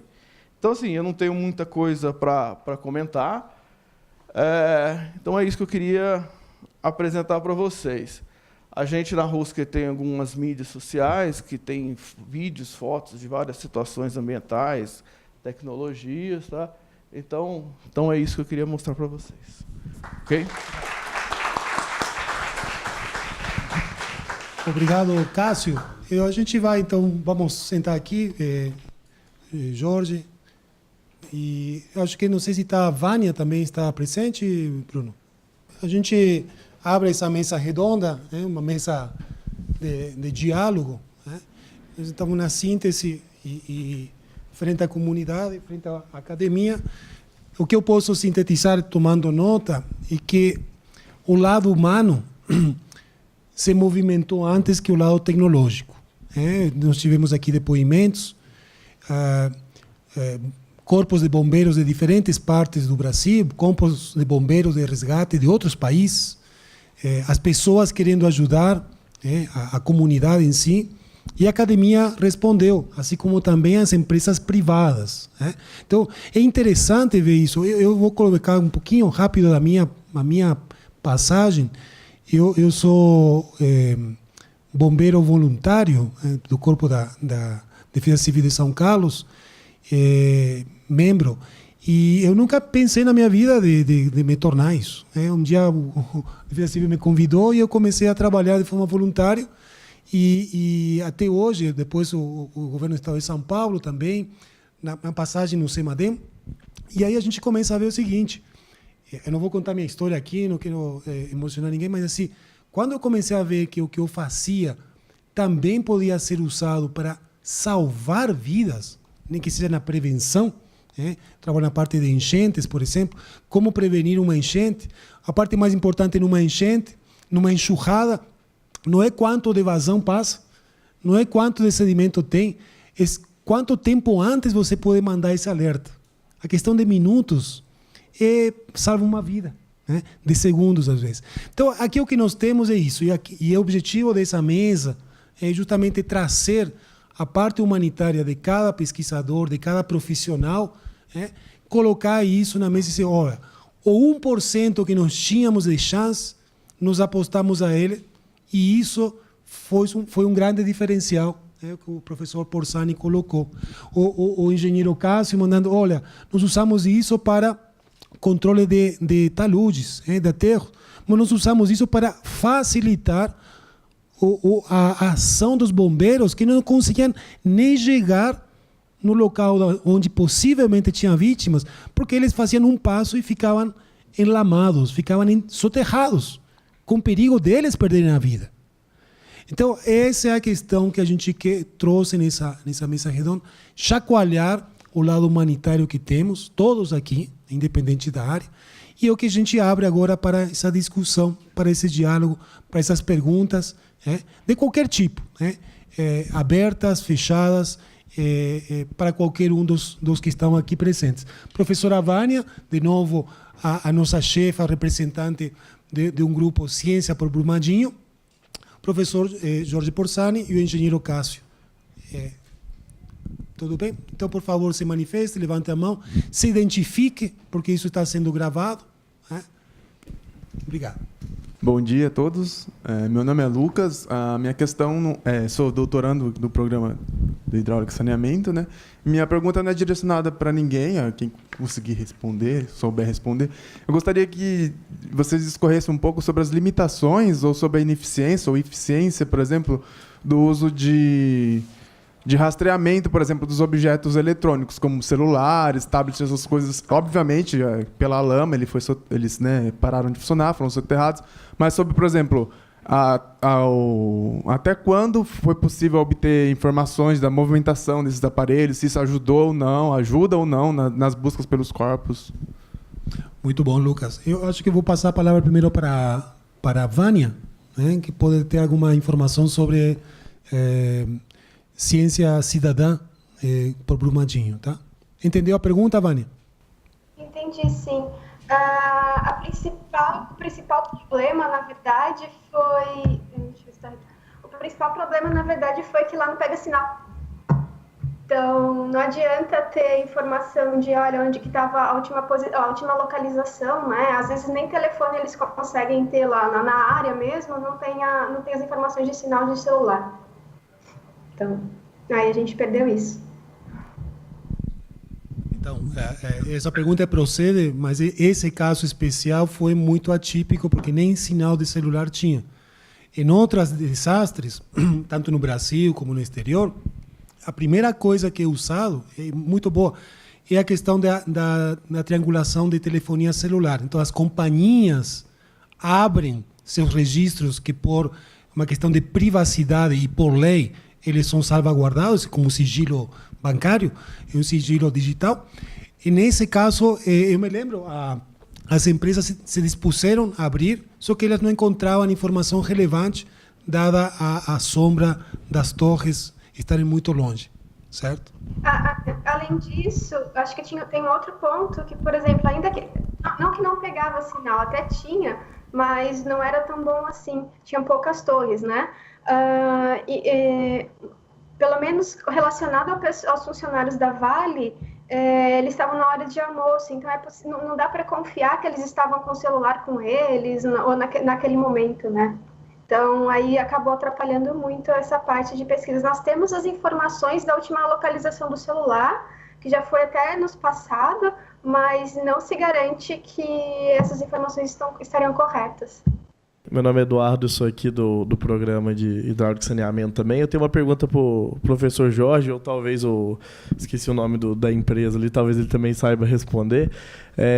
Porque quando faz um tempo já que eu fiz geotecnia, mas eu lembro de vários métodos geofísicos de sondagem de solo que às vezes não envolviam a parte onda eletromagnética. Acho que tinha de onda sonora também, outros métodos aí. Fiquei na dúvida se algum outro método não podia ser eficaz, assim, só de curiosidade mesmo, porque você falou do radar, mas eu lembro que existiam outros métodos, só para saber mesmo se seria possível.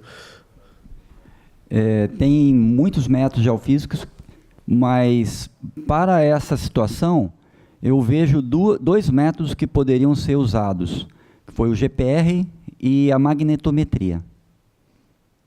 Eletroresistividade, que provavelmente você deve ter visto durante a faculdade, seria inviável, por causa da pressa que você tem que fazer a aquisição e ver o resultado.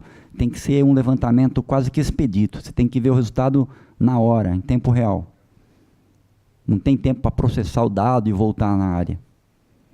Então, metodologia adequada, no caso, é GPR e magnetometria. A mais eficaz ainda, eu acredito que seja a magnetometria aérea. No caso, fazendo levantamento não com helicóptero, que seria muito caro, mas sim com drones. Não, concordo com o professor. Eu praticamente não... A única tecnologia que eu conhecia seria o GPR mesmo, que a gente usa para outras coisas. Mas é basicamente isso. Bom, enquanto vocês pensam aí sobre perguntas, fazer um comentário aqui. Por exemplo, a Vale. A Vale, ela não deu apoio em nenhum momento para a gente. Ela parece que qualquer tipo de informação que os pesquisadores precisavam dela era tudo dificultado. Nós precisamos, por exemplo, para atualizar as imagens, queríamos imagens de satélite.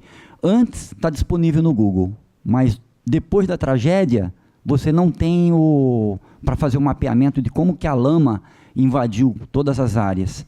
A gente pediu para eles essa imagem de alta resolução, até agora não conseguimos. Então, a Vale, ela esconde a informação. E durante os trabalhos nossos,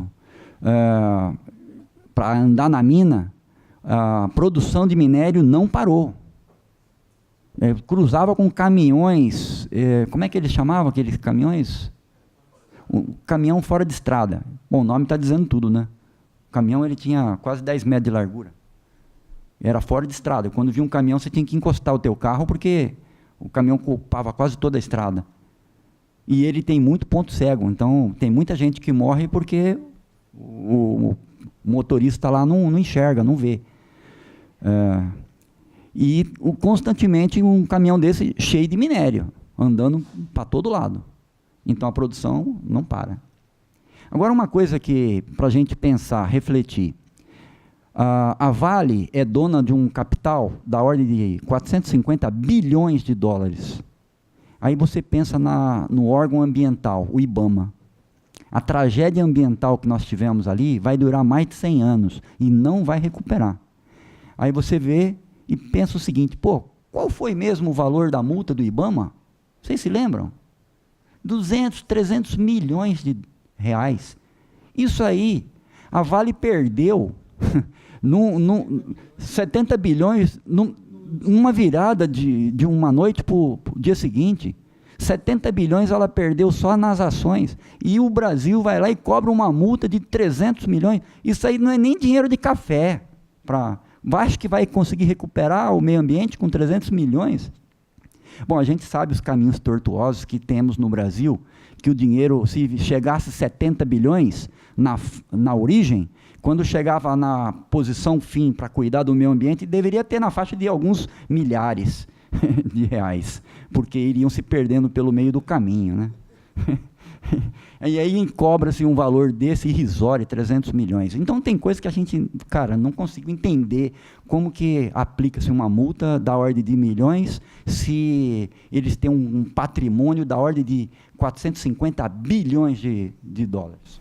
Vânia, você queria comentar alguma coisa sobre as perspectivas desse grupo de ciência para o Brumadinho? Quais são as novas etapas? Em que pé está isso? Poderia comentar um pouquinho? Antes disso, acho que eu queria complementar um pouquinho o que o professor Jorge falou a respeito da Vale.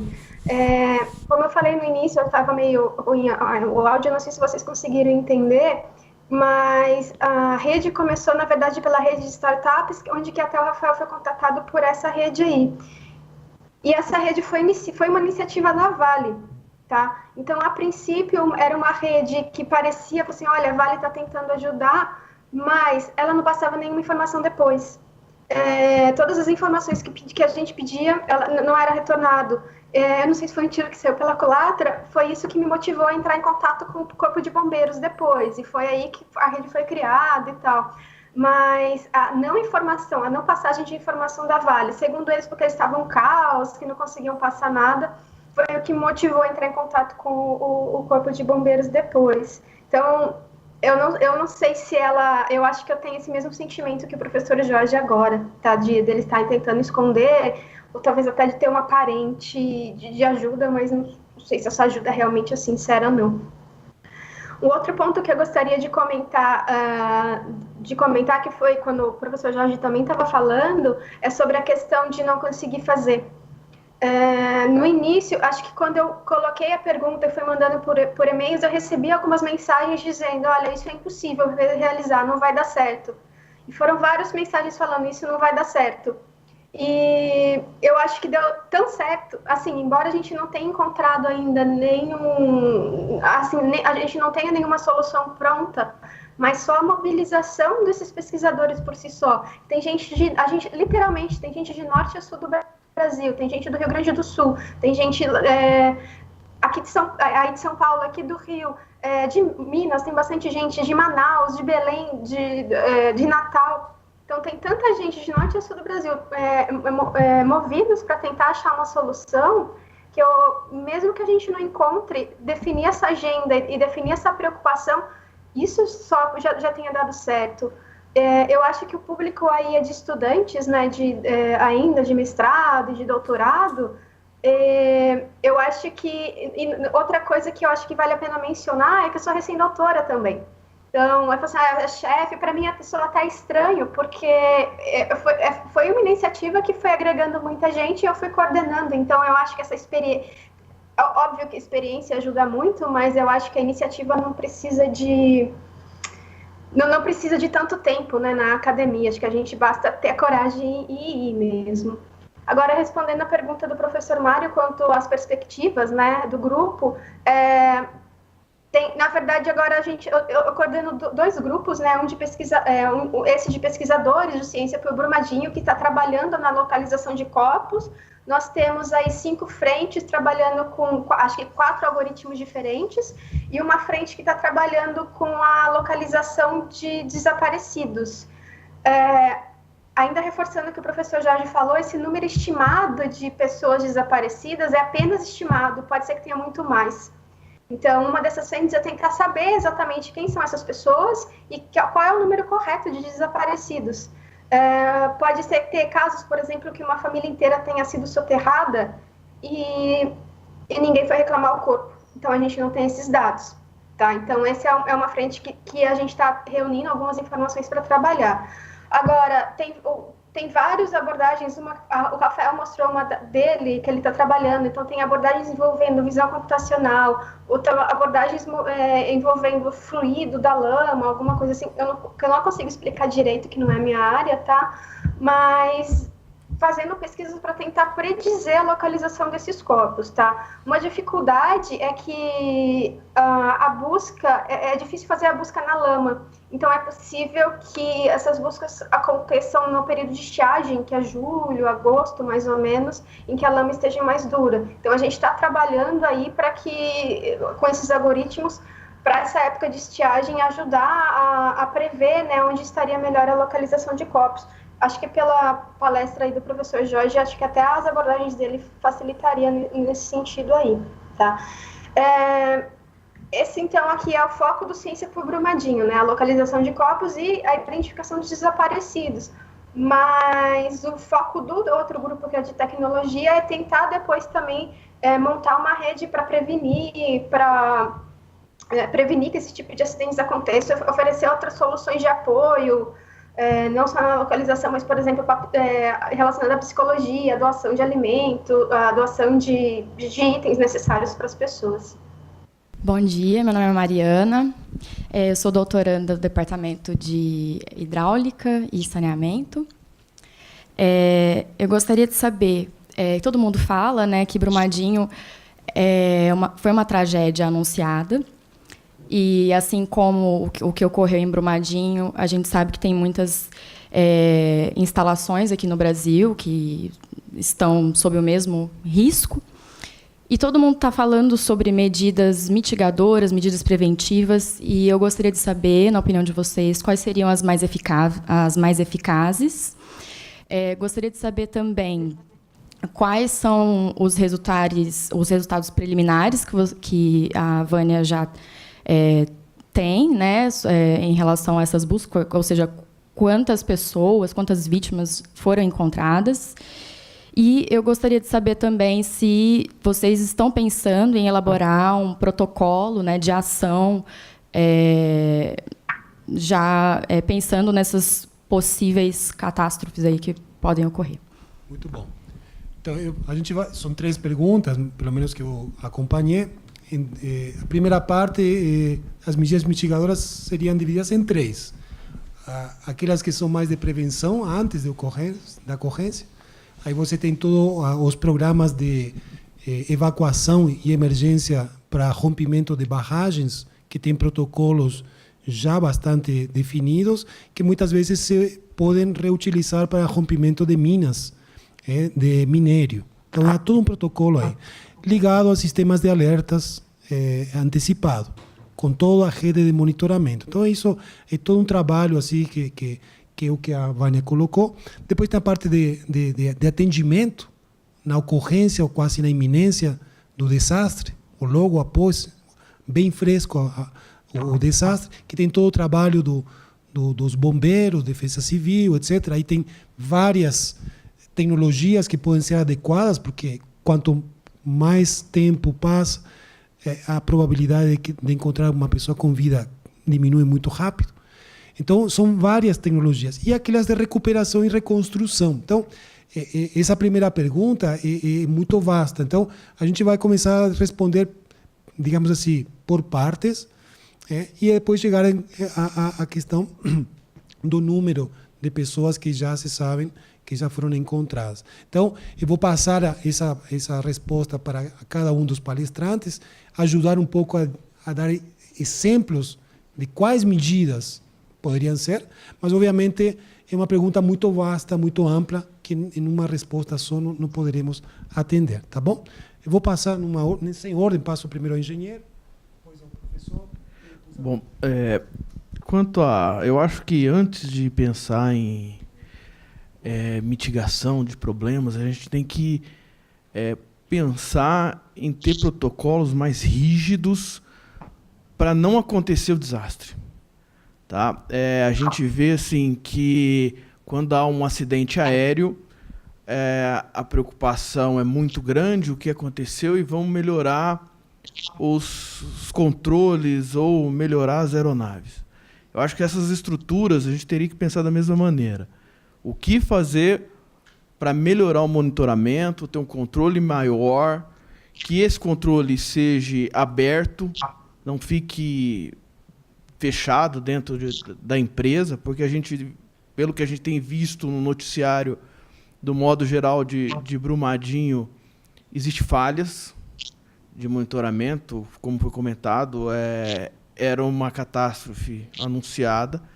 Então, acho que a gente tem que se preocupar com isso e ter os órgãos de controle mais eficientes, para que não ocorra a catástrofe. Tá? Então, essa é a minha opinião. Acho que a gente tem que ter realmente controles mais rígidos de todas as estruturas. E eu não vejo assim, saiu muito na mídia, vamos condenar tal estrutura, porque todas as estruturas construídas montante vão romper e tal. Eu acho que todas as soluções são válidas. O que a gente tem que se preocupar é em monitorá-las, entender, são estruturas antigas e que a gente tem que estar reforçando, monitorando, instrumentando. A gente não pode ter problemas de um instrumento tá falhando. Tá? Então, eu vejo mais nesse sentido. Essa tua questão é bem interessante, porque eu vou responder fazendo uma pergunta. Alguém já ouviu falar que no Brasil se faz prevenção de qualquer obra de grande porte? Alguém já ouviu falar que a usina de Itaipu, que foi construída na década de 70, as grandes obras no Brasil foram construídas nessa década. Então, Ponte Rio-Niterói, obras de grande porte, Itaipu, nunca teve monitoramento. Tem um monitoramento lá do pilar da barragem de concreto quanto à movimentação. Mas e os tremores naturais que são induzidos pela água, pelo peso da barragem? Tem esse tipo de monitoramento? Em São Paulo, agora acabou de cair aquela ponte na Marginal, que já faz, eu até comentei a hora que a gente estava vindo, esse negócio não consertaram ainda. 4 meses, a gente foi para campo, estava em campo, em Guarapuava, em novembro, tomando o café da manhã, descobrimos que desabou a ponte lá na Marginal Pinheiros. Agora outra ponte na Dutra, no início da Dutra. Por quê? Porque não tem monitoramento, não tem uma prevenção. Nós não temos política no Brasil de prevenção. O que nós temos um processo de remediação. E tem um detalhe, o geofísico é uma profissão ingrata, porque o geofísico só é acionado no nosso país depois que a desgraça ocorre. Então, depois que a desgraça ocorreu, ou seja, não teve prevenção nenhuma. Brumadinho, Mariana, foi feito o levantamento sísmico, por exemplo, para monitorar qual era o grau de sismos naturais provocados pelas explosões? Essa região de Minas Gerais, nós temos 8 barragens que estão na mesma situação de Brumadinho. Todas estão comprometidas. Tem uma delas, que eu não sei o nome, que fica na cidade de Congonhas. A cidade está lá no vale. A barragem estourar, a cidade de Congonhas vai desaparecer. 50 mil pessoas. Então, agora acabou de ocorrer esse problema em Brumadinho, mas tem outras mineradoras lá trabalhando, e as explosões ocorrem. Tem placas para todo lugar. Ao meio-dia vai haver explosão. Então, todo dia, ao meio-dia, tem explosão. As mineradoras não pararam de trabalhar, né? Porque ocorreu o acidente com Brumadinho, como eu falei anteriormente, os caminhões estão a todo vapor trabalhando e levando minério. A desgraça vai vir depois, porque não tem um trabalho de prevenção. Então, é uma situação de cultura. O nosso país é assim. Brasília, em Belo Horizonte, caiu um viaduto. Não tem fiscalização. Como é que cai um viaduto? Bom, então, acho que eu respondi em parte a tua questão, fazendo outros questionamentos. Jorge. Vânia, algum comentário sobre a questão das vítimas até hoje? Então, Sobre a questão das vítimas, os algoritmos que estão sendo desenvolvidos, né, eu só consigo responder pelo grupo de ciência, porque o Brumadinho ainda não foram aplicados, tá? Então, a gente está tentando pegar esses algoritmos para que eles sejam identificados lá para o meio de junho, julho, agosto. Até porque onde a gente acha que tem mais possibilidade de se encontrar as vítimas é onde está a região de lama e que não é possível ainda fazer as suas buscas. Aí o que eu sei realmente são os dados que vêm da TV ou de outras notícias, tá?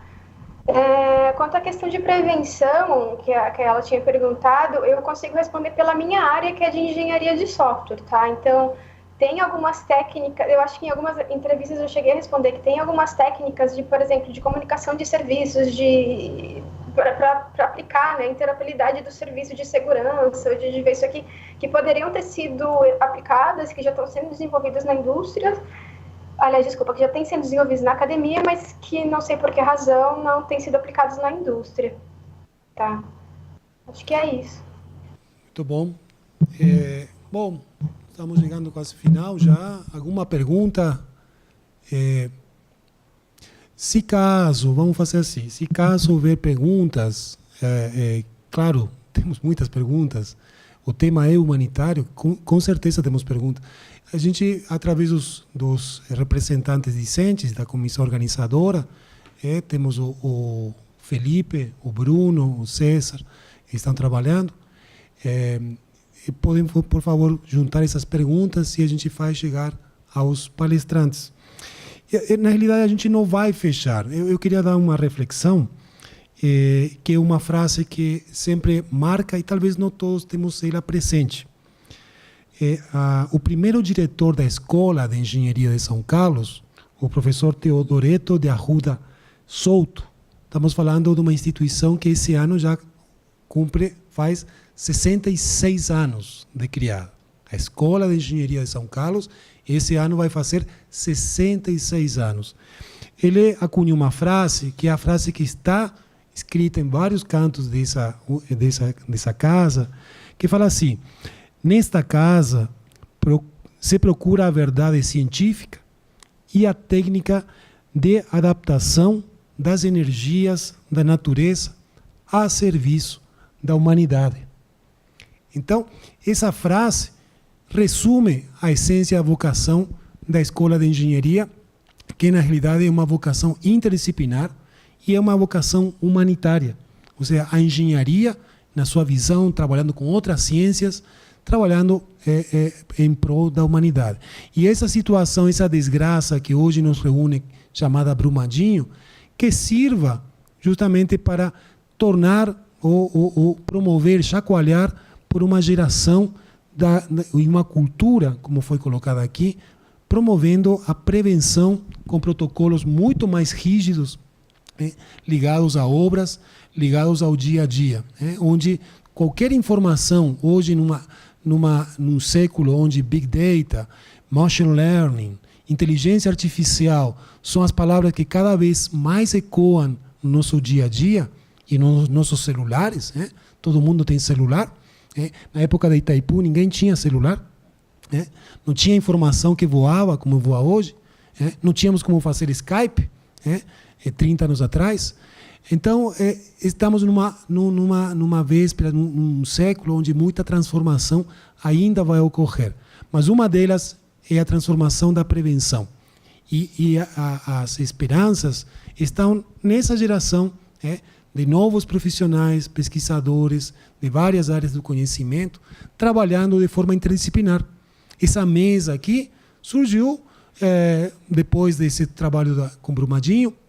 Estava outro dia na FAPESP, sento no almoço, porque a gente tem que almoçar também, com o diretor do IAG, professor Pedro Dias, colega, e falando assim com o Brumadinho, falou: você não está sabendo do professor Porsani? Tal e tal. Falou: olha, não estou sabendo. Tal. Pronto, liguei, mandei, o Porsani na hora respondeu, e está aqui hoje presente. A mesma coisa com a Vânia. A Vânia está saindo da Federal do Juiz de Fora, indo para a Fluminense, trabalhando. É incrível como essa mulher trabalha, reunindo informação de muitas de muitos campos, muitos científicos, pesquisadores do Brasil, você não tem ideia o que é o WhatsApp de Brumadinho. Esquenta o celular de tanta informação que se repassa.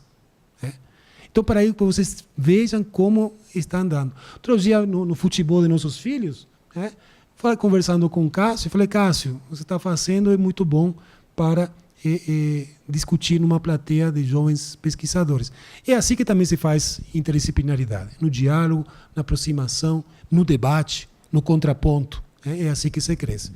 Dessa maneira, eu queria agradecer novamente Cássio, Vânia, Porsani, Rafael, que esteve presente, o Flávio e tantos outros, e obviamente a equipe do CETISC, que através do Júnior, Marcelo, Hudson hoje não está, mas também presente, o nosso fotógrafo também, voluntário, e a toda a equipe, a comissão organizadora do programa de pós-graduação, todos os acadêmicos estão de parabéns, e por tornar presente essa mesa, com apoio também da CAPES. A CAPES está apoiando a vinda do professor Porsani através do PROEX.